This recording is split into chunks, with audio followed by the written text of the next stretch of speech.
Hola.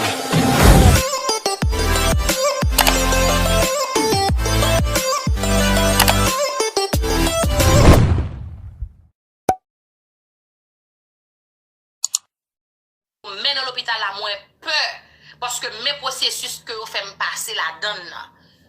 Processus que vous faites passer la donne là, li vraiment son processus qui vraiment fait peur. Et pas peur pour moi, je te dis clairement, moi j'ai peur pour petite moi.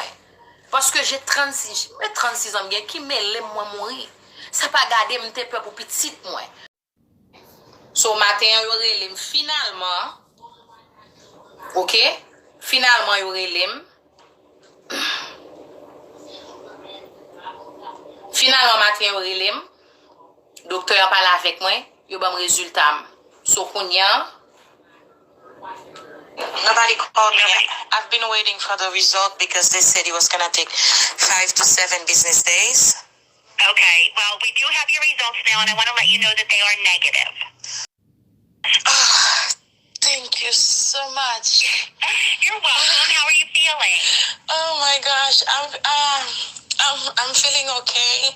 I just have a major headache. It just never went away, but Right. oh, thank you so much. Oh my gosh. Oh, you're welcome. You're welcome. Oh, thank you. Okay, you stay well, stay hydrated, drink lots of fluids, and Yes. I hope you feel better soon, okay? Oh, thank you so much. Thank you. You are welcome. I am Okay. negative, guys.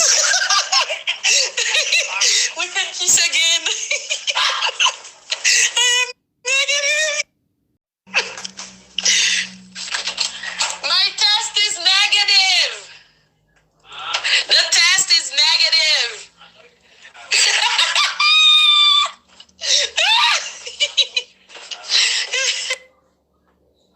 Hello guys, comment nous est? Salut tout le monde, je nous saute de là, artiste là, fait saute live, fait saute by preuve, que nous ka saute tande, que il t'a parlé ensemble avec docteur, côté que docteur a dit comme ça, que li safe test là, négatif, li pas gen maladie coronavirus là dans sang li même mari, petit li, yo hors de danger, li met tête frette parce que test là négatif.